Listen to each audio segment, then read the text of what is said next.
Hello world, good day and good game to you all. So the biggest thing happening last week was surely shutting down the support for PlayStation 4 and Xbox One. If you want to play the game without buying a new console or PC, then services like GeForce Now and Xbox Live are just what you need. This and a lot of other changes came with the 1.2.20 update, and Deslin is useless again. Almost. There are 2 new NPCs in Albion where you can craft cores and enhance items. Deslin is back to only trading limited weapons again. And those enhanced components brought out some new crazy builds like Yujin with high defense or Ajax with over 460,000 defense. That must be a lot of damage for his Transcendent module. And if you want to farm those external component cores, then those are the drop rates for the Sigma sector. Let's focus on the high tier cores like tier 8, 9 and 10. Those can drop from normal enemies by 5%, but more interesting are the champions with 60% for tier 8 and 40% for tier 9, so champions are always dropping a core, but the bosses in Sigma sector drop tier 10 cores all the time or at a 50% chance. If they don't drop a core, then they are dropping core Amplifier instead. That sounds pretty nice that they only drop tier 10 cores, but they only drop one tier 10 core, which is why 400% missions are finally winning this game. When we also just look at the high tier cores, then champions always drop a core, sometimes tier 7, sometimes tier 8, but they are dropping 2 cores instead of just 1. And bosses in 400% are dropping 3 cores. This is why 400% is winning this. And if they don't drop any cores, then you get core Amplifier instead. Usually you get 4, but in very rare cases you can get 100. And it also happens that you get something up to 1000 core Amplifier. That's very rare, but it can happen. The Ice Maiden challenge difficulty offers new skills and a very nasty debuff immunity for her. What I like about this challenge is that we now feel how important all those buffs and debuffs are. She's immune to poison, ignite, chill, shock, bleed, taunts and everything else. Also, you cannot lower her defense with any module or so, and you cannot lower her critical resistance, which is also very nasty. Not only is she debuff immune, also her recharged willpower buff is smaller. The Ice Maiden used to pump you up to skill power 10 to 14-fold, but in challenge mode she only gives 6-fold or 10-fold when you destroyed 3 weak points. The weak points you should go for are the knees or the calves, just like with the normal Ice Maiden, not the shoulders, those are the strongest ones. And if you have very good aim, then you can go for the sensors, those only have something around 576,000 HP. And we got other nice things with the 1.2.20 update, like photo mode got some frames now and stickers that you can add to your picture. More of them can be unlocked in the dailies, like the phone photo frame shown in the bottom here. And there are even more frames and sticker ready for the next updates. There are also new medals, and one is worth mentioning because that will take some time. You have to sell 10,000 blueprints to ETA-0, which is a lot. Try to sell blueprints that are not worth anything. The more you can sell, the easier you get this medal. Perhaps you still have hundreds of Hailey blueprints. Those are very good because they sell only for 1 voucher. That is perfect. And another nice change that came with the update is that we can remove the attachments from the jar that Sharon, Jayber and other Descendants have. And speaking of attachments, Serena got her wings back in Albion. And as said in the beginning, it was not very inventive to put the new resources that we have to farm into locations that we are doing anyway.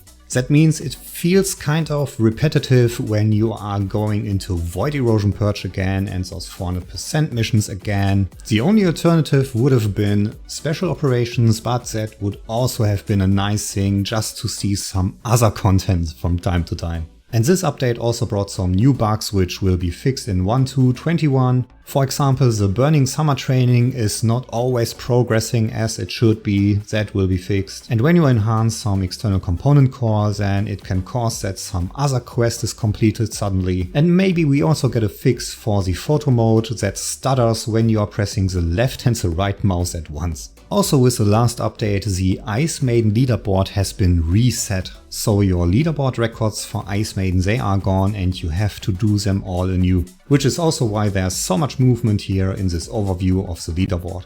Now let's look at some votes and ideas. Should the slowdown be removed from Hailey's Cold Fury? There's only one weapon where she doesn't have any slowdown that removes the slowdown, but for any other weapon she is crawling behind all the others. So you have to deactivate this to keep up with your teammates. Similar issue with Luna, she also gets slower, or more like she doesn't use the sprint speed course on the weapon as soon as you pop out the unique weapon. Jayber may have the same problem, so you are falling behind your teammate, which isn't really that nice.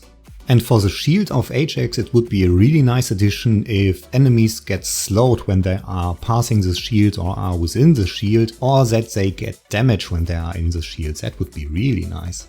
For Bunny, there's one nice idea, that she doesn't collide with enemies. Bunny can be a very fast descendant, and she could be just like Valby, passing through all the teammates. That would be really nice. And two more about Luna. She's doing good damage, but she is also hard to play, which keeps her a bit away from the meta. And now that we have the external component course, there isn't really any benefit from this, except maybe for the Ice Maiden challenge, but for any other content we were good. So maybe they should have kept that for Season 3, or maybe we get max MP and MP recovery in Season 3, that would be a really game breaker. And one more thing that we feel already, especially when picking up those external component cores, the doggo isn't fast enough anymore. There is so much shit dropping, the doggo just can't keep up, especially when we are running and killing that fast. So it would be nice if he also got some improvements. Looking at the numbers, the website isn't really updating anymore. We are still stuck at 35%, which is around about 350,000 people, but also the 200k bonus isn't highlighted yet, so I don't know if those numbers are correct or if we are stuck at 350,000 now and it doesn't get any higher. And with the last update, some people come back to play again. We are at around 10k again. There was a big dip on Monday going below 5,000, but I guess those PlayStation 4 and Xbox One players are now switching to Steam. And before we move on to the things that will happen this week, here's another nice cosplay setup. Can you guess which one that is? The hint is he is in the Deadpool move. As always, the answer is in the description and in the pinned comment. And if you didn't get the doggo outfit yet and are a fan of Super Mario, then it's time. Especially when you are Lepic making use of some endless balls build like the one I posted some weeks ago. So much for last week, now we look forward into what is ahead of us. Maybe we get an update this week. There's also a not so obvious double farm location and a lot of ongoing events right now. For a long time, the Albion Special Dispatch is going and ending next week. There's also the skin contest that you always see when you log in. But more important is the pre-registration for the Season 3 preview or the demo of it. And this is already on Steam, but you cannot download it, I guess. Also, we have this Twitch drop here. Until July you can get a nice color, emote and a skin for Serena. But watch out, the color that you get does not really look like the preview that we got. The rotation is giving us a good double farm spot for non-attribute descendants in Sterile Restrict Zone, and there is also a not so obvious one in Sterile Classified Area for Esiemo. Both of his reactors that he can use are dropping there. But when you got your reactor already, then you want to farm Catalyst. The Haven is a very fast mission to farm. You can do that on Friday and Sunday. But also there's Magister Lab on Monday. That is the fastest mission that you can do. It can be done within 2 minutes or less with the right team. Opening the Amorph is also very fast. With a good weapon or clear speed, you can finish the Void Fusion Reactor in 20 seconds or less. Best would be Esiemo. He can do it really fast and really easy. On Friday, ETA-0 returns with 2 equipment slots, 4 storage slots, 1 catalyst blueprint, also some advanced shape stabilizer and some colors.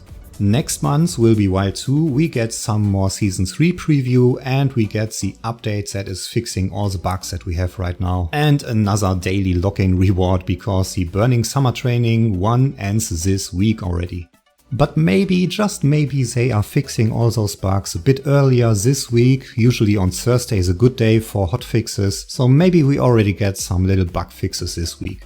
So that's it for the events happening. Now let's look where those nice double farm locations are. All you need is this list. On the right side you can choose your descendants that you play with and needs a new reactor. In the middle you can see each reactor that you can farm this week. They are sorted by element and archetype, which is a bit easier than the list in the game. And on the right side is a mission which is the best to farm. The stars in each mission tell you if a place is really good or not. I suggest to only farm locations with 3 or 2 stars. Locations with 1 or no star are not that good and maybe worth viewers waiting for some better week, we will now look at each single region and how you farm the best mission there. So, if you're playing Valby and Yujin with non-attribute fusion reactors, there are two good spots. First is Vespa's The Lumberyard Frontline Base, a fast and juicy mission for non-attribute fusion and fire fusion reactors.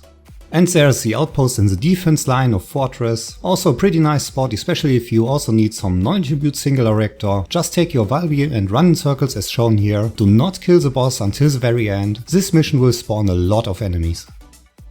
The non-attribute singular descendants like Enzo, Luna and Jayber, they've got some real nice locations this week. Go to Agna Desert Remnant, the mission is Outpost Workshop, which also drops electric fusion reactors.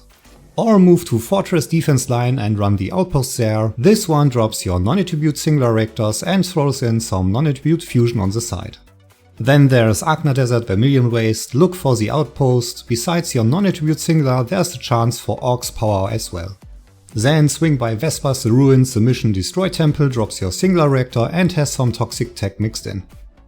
Ajax, Gley, Jayber and Valby mains looking for some non-attribute dimension reactors have two good spots this week. The best spot of all is in Sterile Land Restricted Zone. Here you want to run the base's power grid. This has a double drop this week, very juicy. So far you have seen that the errors drop two different reactors, which splits the loot in half, but this one here drops only non-attribute dimension reactors. That feels like double the loot and double the fun. Or check out Repository, also in Sterile Land. The outpost is always juicy and drops electric fusion reactor as secondary. When you're playing Ajax, Kyle and Luna and you're looking for non-attribute tech reactors, I've got three really good locations. First one is in Kingston, the Foreign Theater, the Vulgus occupied buildings drops non-attribute tech and adds some fire singular to your run. Also very fast is Echo Swamp Abandoned Zone, run Environment Contamination Zone there, this drops Orc's power component as a bonus. Another spot is in Kingston Grand Square, the mission Kingston Surveillance Radar there. This one drops non-attribute tech reactors and you also get sensors there. Now let's look at Fire Dimension for Blair. He has one location to farm. It is in Echo Swarm Derelict covered. Look for the mission called Verdant Greenery. A very fast and juicy one, also drops some electric tech reactors. For Serena with Fire Singular build, you've got one good mission to hit this week. It is in Kingston, the Foreign Theater with the mission Vulgus occupied buildings. It's solid and gives you non-attribute tech as secondary drop. For Esiemo with Fire Fusion builds, there are three missions worth your time. First, check out Sterile Land Classified Area. The mission Biological Research Facility gives you fire fusion you're looking for and adds fire tech reactors into the mix. Those are both good for Esiemo, so it is a bit of a double drop location too this week. Another great option is Agios Fractured Monolith, run the mission Ruins Modification Base, also drops some chill fusion reactor. Then go to Vespa's The Lumberyard and run the mission Frontline Base. This is a good fire fusion farming spot this week and you also get non-attribute fusion reactors on the side.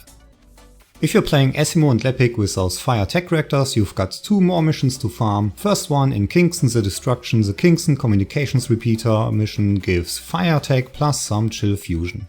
Then head to Vespa's Timberfall and take on Timberfall Power Facility. Not only do you get your fire tech reactor, you also pick up toxic tech. For Hailey and Viessa with a chill singular build, there are two good missions this week. Start in Echo Swamp Misty Woods. Traces of Colossi Interceptions is one of the juicy spots for chill builds and you also get Processor as a bonus. But also is Fortress Converter Facility. The mission is the outpost there, not only gives you chill singular but also some toxic tech reactors for your Frainer. If you're running Haileys this week and looking for chill dimension reactors, you've got two good options. The first one is in Moongrave Basin in White Knight Gulch. Look for the mission Deployment Area of Order's Forces. That one also drops toxic singular reactors. Next one in Sterile Land Ironworks, the mission is called Weapon Processing Facility. Not only do you get the chill reactors but also toxic dimension reactors. For Sharon and Bunny using electric fusion reactors, here are your farming locations. Head to White Knight Gulch Observatory, which also drops electric dimension. A nice mission to farm there is Order Supply Warehouse.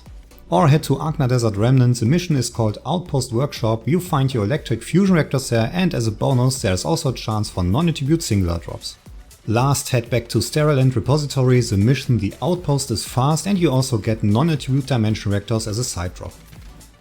For Sharon running electric dimension builds, you've got two farming locations for that. First, to check out Vespa's Moonlight Lake and the old surveillance station mission, this time with toxic dimension as secondary drop. Then there's White Knight Gulch Observatory, the mission is Order Supply Warehouse. This one has electric dimension with electric fusion as secondary drop. And for our beloved Ines on the Electric Tech Reactor, there are 2 missions you should check out. One is Fortress Frozen Valley with Command Relay. This one is very efficient and drops toxic tech reactors too. Then hop into Echo Swamp Derelict covered, the Verdant Greenery is a nice one. This one drops Fire Dimension reactors on the side. Now for toxic singular builds like Keelan, there's one nice location. Check out White Knight Gulch, Moongrave Basin, Deployment Area of Order's Forces is a mission there. It's juicy and you get some chill dimension reactors along with your singular reactor. For Freyna there are a few reliable spots for tech reactor this week. One is in Fortress Converter Facility, run the Outpost mission there, you get your toxic tech and chill singular reactor. Or head to Vesper's Timberfall, the mission Timberfall Power Facility is a solid choice, it also drops fire tech. And as usual the Frozen Valley in Fortress, you get good resources there and some electric tech reactor. So that's it for the week. As usual, if you don't know what options to farm on your reactor, then this list here surely helps, but always try to find the bottleneck in your build or use stats that are good for your playstyle. I hope you get the reactor that you're looking for. Happy farming, good luck, goodbye.